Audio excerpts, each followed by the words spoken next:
Back then I thought I could do anything. If you ask anyone in drag racing what the Texas Motorplex means, you'll hear the same thing. Billy Meyer's vision changed the sport forever. Well, if you're on the road 42 weeks a year, you have a lot of stories. This has been a pretty cool ride. Well, I think Billy Meyer's a badass, man. I mean, that dude was a funny car driver, and I think back in the day, he probably drove it in cowboy boots. Every time they got in a car, there was a chance to be on fire, to lose your life. I mean, you just go back through some of the reels when Billy was racing and like back in the Force days and even Worsham and all those guys, man. I mean, they got skin grafts. I mean, they were just salt of the earth, just raw cowboy, like tough dudes. What do you like best about funny cars? Watching them blow up.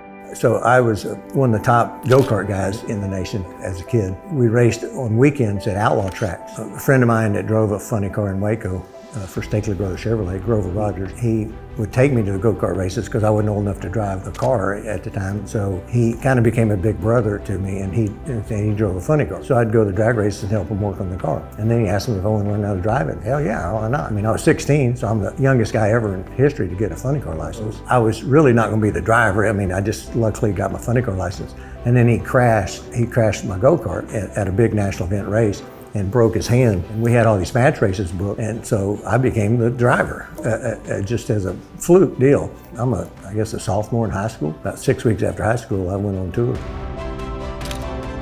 It was dangerous, because we'd have a lot of explosions and a lot of fires, and we did wild things. We lived doing a lot of match racing. 8 funny cars would go to a racetrack and would race each other, or 4 cars would go and race each other. So it'd be a show, not a true race. And we'd do burnouts to finish line.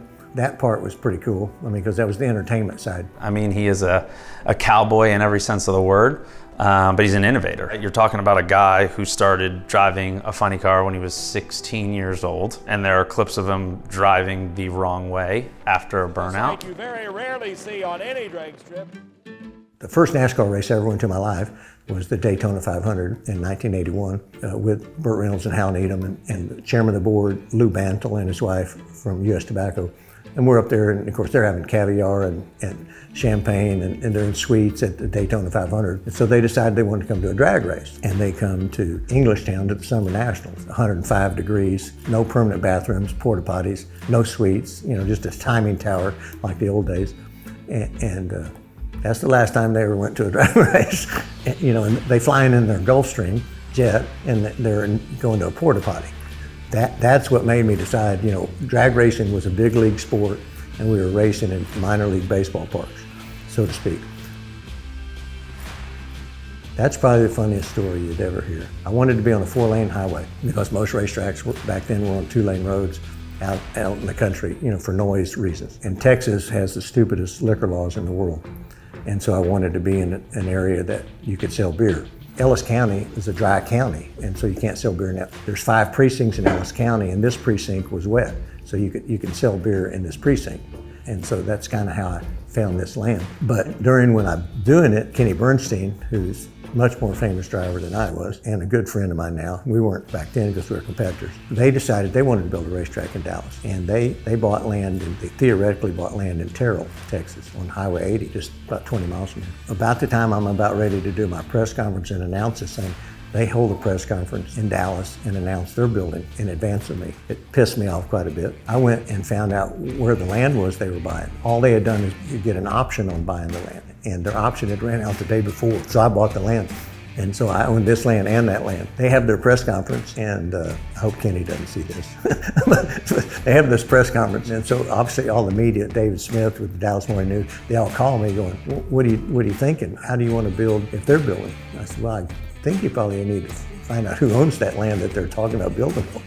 And so that's when it hit the fan, so to speak. I ended up owning 2 pieces of land for a while. A couple years later, I sold that because I wanted to be here, but that's a funny story.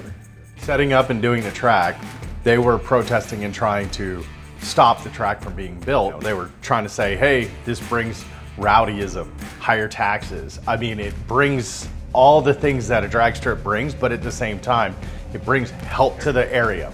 Air pollution, high noise level, rowdyism, higher taxes. That's awesome. It's crazy. And community groups come together and they want to try and shut down because they don't want to change.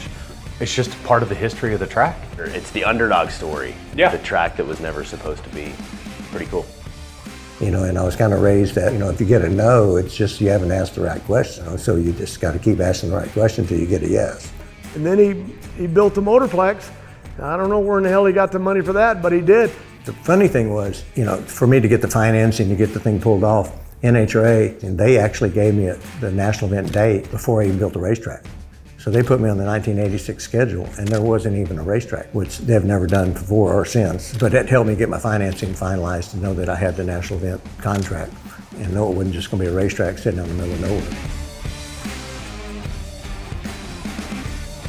I wanted to build a place that was great for the sponsor and great for the spectator and great for the racer. And being a racer, I knew what I wanted for the racetrack. That's why it's the only post-tension concrete racetrack in the world. And he was determined that the whole thing would be concrete. And here we are 40 years later and we've never touched the surface and it's still in perfect condition. Well, this surface is smoother than a baby's behind, far smoother than even the finest of asphalt compounds. Now, even a few years ago, a concrete quarter mile wasn't a practical situation because you had to have expansion joints every 30 or 40 feet. That would have made the track much too rough to race on. But this was built with what they call post-tension. Beneath the surface in both lanes there are 3 giant cables that are stretched over 30,000 pounds of tension, and that is supposed to hold the whole thing together. When Billy built this track, I mean, it was cutting edge. You know, there's a difference in racing on a track that's half concrete, half asphalt. I mean, this is the best surface that you can go to. How smooth, how flat it is, how good of a job the guys do here prepping it. I mean, there's nowhere better in the country that we go to. Some of the quickest times in the history of drag racing have come from this racetrack. So for us drivers, it's a nice, smooth track. It's wide. It's got everything you think about, and that's because Billy Meyer obviously was a great funny car driver. He knows what needs to be there for a safe but fast racetrack. Yeah, the Texas Motorplex, they do it right. It's, I have to admit, it's pretty impressive. When he built that, he built it, you know, with concrete. And he wanted to make us fast. And we all got faster. Like a lot of things here, we're like we try it and like see if this is gonna work. And you know, everyone said you can't build an all concrete drag strip, and then like, you know, here we are. They said you can't put Sweet Tower in a drag strip, and here we are. You know, so it's like Billy likes to push the envelope quite a bit.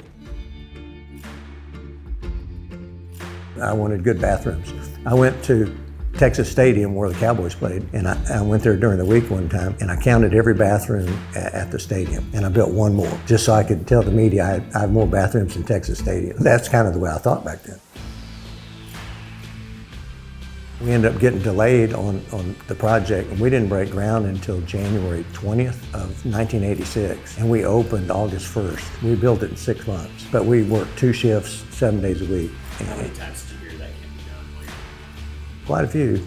Now, we didn't have grass, I mean, but the racetrack was finished, and the suites were finished, and the grandstands were finished. You know, a lot of great moments, but a lot of them were right here, man. Before I ran an alcohol car, I ran supercomp cars here. And I lived in Chicago. This place was worth getting in a truck and trailer and driving to, because it was you were gonna pull up and you were gonna see this. For the fans and the people that have never stood on the start line here, pulled up, coming down 287 and seen this place at night, pretty cool. Listen, anytime you're doing something at a facility for 40 years and it has held the test of time like the Motorplex has, it's a big deal. I think the fans recognize it's a big deal. The racers recognize it's a big deal. But Billy loved what he did building racetracks. You know, always treated the racers with respect. He's one of the best out there, for sure. There's a lot of reasons I look at him and think, good dude, great for the sport. He lived our dream before we got to. You know, he was kind of one of them front runners that he set the pace. He set the pace for the tracks, for driving, you know, for being a funny car driver. You know, basically drag the cooler over with ice and pull your balls in it so you can put your fire suit on, you know what I'm saying? So it's just, that's Billy Meyer to me, man.